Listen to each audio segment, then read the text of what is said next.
오늘 우리가 이제 살펴볼 내용은 예수님의 그 마지막 만찬에 관한 내용입니다. 이것을 우리가 주의 만찬 또는 이제 성찬 이렇게 부릅니다. 성찬식은 예수님의 몸과 예수님의 피를 먹고 마시는 그 일인데 왜 그 일을 해야 되는가? 오늘 우리 본문을 통해서 살펴보려고 합니다. 마가의 다락방으로 가셔서 예수님께서 제자들과 앉아 계십니다. 그때는 이제 마태는 뭐라고 하는가 하면 해가 저물 때라고 합니다. 해가 저물면 언제입니까? 이제 14일이 된 겁니다. 금요일입니다. 예수님이 죽으시는 바로 그 날이 시작된 겁니다. 21절입니다. 그들이 먹을 때에 이르시되 내가 진실로 너희에게 이르노니 너희 중에 한 사람이 나를 팔리라 하시니, 예수님께서 너희 중에 한 사람이 나를 팔리라 이렇게 이제 말씀을 하셨기 때문에 아마 전부 다 불편했을 겁니다. 요한의 건너편에 있던 베드로가 요한에게 눈치를 줍니다. 요한복음에 보면 머리짓을 했다 이렇게 되어 있습니다. 그래서 야 빨리 물어봐. 예수님께 빨리 물어봐. 그렇게 계속 눈짓을 준 겁니다. 그래서 요한이 예수님께 다시 묻습니다. 주여 누구입니까? 그랬더니 예수님께서 대답을 하시는데 이렇게 얘기합니다. 내가 떡 한 조각을 주는 자가 나를 팔 것이다. 그리고 바로 한 조각을 집어서 누구를 주는가 하면 바로 옆에 있는 유다를 주는 겁니다. 성경에서는 그때 사건을 이렇게 얘기합니다. 그때 사탄이 유다 안으로 들어갔다. 완전히 유다가 넘어갔다. 이렇게 기록을 하고 있습니다. 그리고 예수님께서 유다에게 이렇게 언지를 주십니다. 이제 네가 할 일을 속히 하라.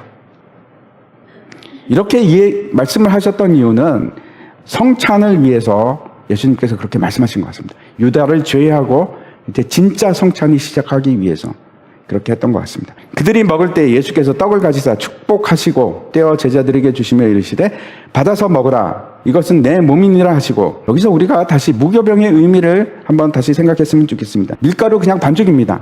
이스트를 안 넣습니다. 누룩을 안 넣어서 그냥 빵만 구워서 먹는 건데, 처음 하나님께서 이스라엘 백성들에게 누룩 없는 빵을 먹으라고 했던 이유는 출애굽을 할 때 누룩을 넣으면은 빵을 굽는데 굉장히 오래 걸립니다.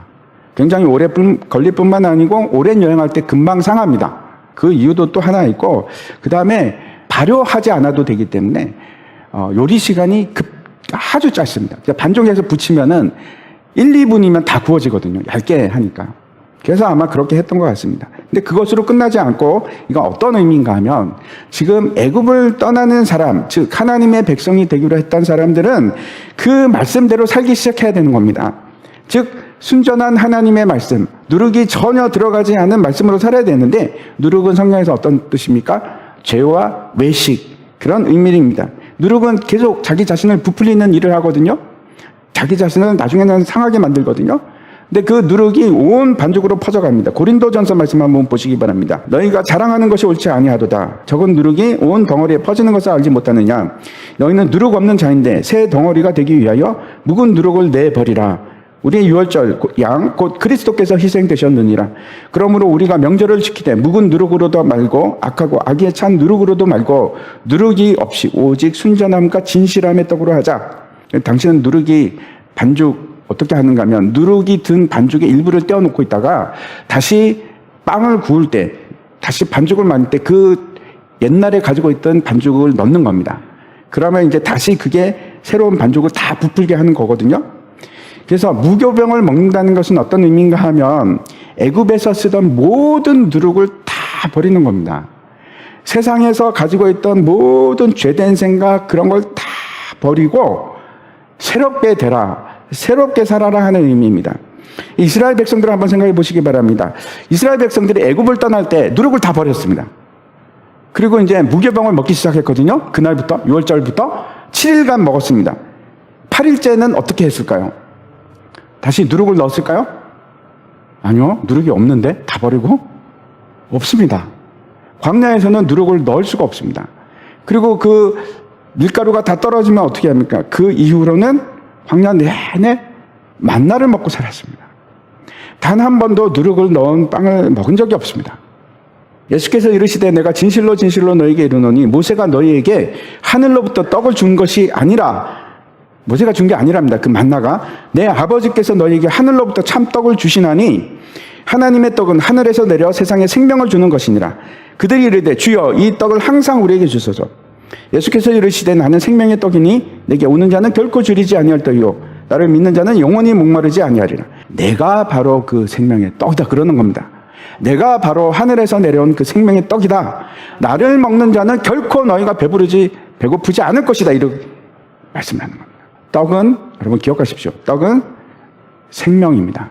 성경은 계속해서 예수님을 로고스, 말씀이라고 하시거든요. 하나님의 말씀. 하나님의 말씀이 곧 생명의 떡이다 이렇게 얘기하시고, 예수님께서는 이 땅에 말씀으로 오셨습니다. 하나님의 말씀으로 오셨고, 그 누르기 없는 그 떡을 먹는 일은 유월절, 구원으로부터 계속 지속되는 겁니다. 한두 번 먹고 끝나는 것이 아니라 계속 언제까지? 우리가 천국 들어갈 때까지 저 떡을 먹는 겁니다. 누룩 없는 떡을 지속적으로 먹는 겁니다. 구원은 생명의 떡을 먹는 것으로부터 시작하는 겁니다. 예수 그리스도를 먹는 거죠. 근데 예수 그리스도를 먹는다는 것은 그의 말씀이 믿음으로 내 안에 받아들여지는 거예요. 그의 말씀을 듣는 것. 그의 생명의 떡을 먹는 일입니다. 그 얘기가 요한복음에 너무너무 잘 나와 있습니다. 또 잔을 가지사 감사 기도하시고 그들에게 주시며 이르시되 너희가 다 이것을 마시라. 이것은 죄 사함을 얻게 하려고 많은 사람을 위하여 흘리는 바 나의 피 곧 언약의 피니라. 이사야서는 이 포도주에 대해서 말씀을 하시거든요. 55장입니다. 오라 너희 모든 목마른 자들아 물러나오라. 돈 없는 자도 오라. 너희는 와서 사 먹되 돈 없이 값 없이 와서 포도주와 젖을 사라. 너희가 어찌하여 양식이 아닌 것을 위하여 은을 달아주며 배부르게 하지 못할 것을 위하여 수고하느냐. 내게 듣고 들을지어다. 그리하면 너희가 좋은 것을 먹을 것이며 너희 자신들이 기름진 것으로 즐거움을 얻으리라. 너희는 귀를 기울이고 내게로 나와 들으라. 그리하면 너희의 영혼이 살리라 그럽니다. 내가 너희를 위하여 영원한 언약을 맺으리니 곧 다윗에게 허락한 확신한 은혜이니라. 제가 이제 간단히 말씀드리면 하나님께서 다윗에게 언약을 주셨습니다. 약속을 주셨는데 어떤 건가 하면 너에게서 난 자가 집을 지을 것이고 건축할 것이고 그 위는 영원할 것이다. 그가 누굴까요? 솔로몬일 수도 있지만 예수님입니다. 그리고 다윗의 후손들 모든 믿는 자들에게 약속을 주시는데 무슨 약속을 주시냐면 죄를 범하면 너희가 징계를 당할 거야. 그런데 결코 너희를 버리지 않을 것이다. 그게 은혜, 다윗에게 준 은혜입니다. 이것이 다시 그 새 언약을 맺게 되는데 말씀하시는데 예레미야 선지자를 통해서 말씀을 하십니다. 이게 너무나 중요한데 이걸 우리가 새 언약이라고 합니다. 여호와의 말씀이니라. 보라 날이 이르리니 내가 이스라엘 집과 유다 집에 새 언약을 맺으리라. 앞으로 맺을 거랍니다. 이 언약은 내가 그들의 조상들의 손을 잡고 애굽 땅에서 인도하여 내던 날에 맺은 것과 같지 아니할 것은 신명기 언약하고는 다르답니다. 내가 그들의 남편이 되었어도 그들이 내 언약을 깨뜨렸음이라. 여호와의 말씀이다. 내가 너희들하고 언약을 맺었는데 너희가 나를 버렸지 않느냐. 근데 그거하고 다르다. 33절에 이렇게 얘기합니다. 그러나 그날 후에 내가 이스라엘 집과 맺을 언약은 이러하니 그건 내가 나의 법을 그들의 속에 두며 그들의 마음에 기록하여 나는 그들의 하나님이 되고 그들은 내 백성이 될 것이라. 여호와의 말씀이니라. 그들이 다시는 각기 이웃과 형제를 가리켜 이르기를 너는 여호와를 알라 하지 아니하리니 이는 작은 자로부터 큰 자까지 다 나를 알기 때문이라. 내가 그들의 악행을 사하고 다시는 그 죄를 기억하지 아니하리라. 여호와의 말씀이니라. 그래서 정리해서 말씀드리면 새 언약은 이런 겁니다. 너희가 지금까지는 언약을 깨뜨렸지만 이제는 내가 새 언약을 줄 거야. 이건 깨어지지 않아. 근데 그 언약은 어떤 것입니까? 지금까지는 글로 율법으로 너에게 줬는데 아니야, 이제 율법으로 안 줘. 글로 안 줘. 너희 마음에다가 새겨줄 거야. 영적인 법을 줄 거야. 두 번째는 나는 너희들의 하나님이 되고 너희는 내 백성이 될 거다. 세 번째, 그래서 모두가 여호와가 누구인지 얘기 안 해도 다 알 거야. 네 번째, 너희가 죄를 짓더라도 다시는 내가 그 죄를 사하고 기억을 하지 않겠다. 너무 감사하죠. 그 언약을 언제 누가 체결하셨습니까? 예수님께서 십자가에서 이루십니다. 피를 흘리고 그 언약을 맺으신 겁니다. 십자가상에서 이루어졌습니다. 너무 감사하죠. 내가 한 게 아니고 예수님이 다 사인까지 하셨어요. 우리가 순종하건 말건 상관이 없습니다. 왜? 예수님이 다 순종하셨거든요. 더 이상 거기다가 우리가 보탤 게 없어요. 예수님이 사인을 하셨어요. 피를 흘리셨어요. 그래서 맺었어요. 이전에는 짐승의 피로 했는데 소용이 없었습니다. 이제는 그리스도의 피로 영원한 약속을 했는데 깨질까요? 안 깨집니다. 확실합니다. 영원합니다. 보증이 우리의 보증이 아닙니다. 누구의 보증입니까? 예수님의 보증이에요. 순종이 우리의 순종입니까? 우리가 무슨 순종을 하겠습니까? 그러면 큰일 나겠죠. 우리의 순종을 요구하지 않으십니다. 예수님의 순종을 요구하셨습니다. 이게 새 언약입니다. 너무 감사하죠. 그게 피입니다. 포도주입니다. 언약이. 이제 마지막 구절을 보겠습니다. 26장 29절과 30절입니다. 같이 읽겠습니다. 시작. 그러나 너에게 이르노니 내가 포도나무에서 난 것을 이제부터 내 아버지의 나라에서 새 것으로 너희와 함께 마시는 날까지 마시지 아니하리라 하시니라. 이에 그들이 찬미하고 감난산으로 나아갑니다. 예수님께서 여기 기한을 얘기하십니다. 기한을. 예수님께서 내가 더 이상 포도나무에서 난 거, 이건 뭘까요? 포도주입니다. 포도주 마시지 않겠다. 언제까지? 천국이 완전히 임할 때까지. 이 말은 다른 말씀으로 제가 말씀을 드린다면 우리는 이 떡과 잔을 언제까지 먹어야 합니까? 천국이 임할 때까지. 히브리적 개념에서 떡을 먹는다는 것은 그 자체가 말씀을 뜻하는 거거든요. 그래서 말씀을 말하고 말씀을 전하는 걸 얘기합니다. 잔을 마신다는 것은 어떤 뜻일까요? 그건 히브리적으로 잔을 마십니다 하는 것은 나는 순종하겠습니다. 순종하겠습니다. 실천하겠습니다. 그게 예수님이 이 잔을 나에게서 돌리시옵소서 할 때하고 똑같습니다.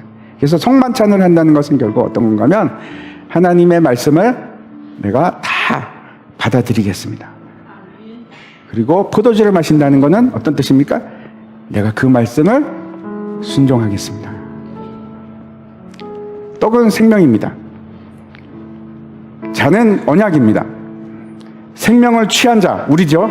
생명을 취한 자, 언약에 참여한 자는 어떻게 해야 됩니까? 이제는 생명으로 사는 겁니다. 무교병을 계속 먹는 겁니다. 생명으로 살아야 되고 이제는 언약을 성취하는 자가 되는 겁니다. 지난주에도 말씀을 드렸듯이 우리는 이미 생명을 가졌고 우리는 이미 언약을 이룬 자입니다. 미래의 모습이, 우리의 미래의 모습이. 근데 그 미래의 모습의 결과로 지금 우리는 그 일을 이룰 수밖에 없는 겁니다. 미래가 원인이 되었기 때문에 우리는 그 생명을 가지는 자가 될 수밖에 없고 그 언약을 이룰 수밖에 없는 자로 이 땅에서 살아가는 겁니다. 그게 믿는 우리들입니다. 그 일을 언제까지 하는가 하면 예수님이 다시 오실 때까지, 천국에 이를 때까지 우리가 해내는 겁니다. 우리는 미래가 결정되어 있습니다. 해내는 걸로. 너무 감사하죠.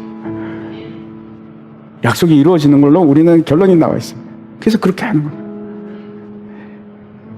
생명으로 생명을 사십시오. 그래서 생명을 나누십시오. 언약을 이루십시오. 그래서 기뻐하시고 사랑하시고 거룩하시고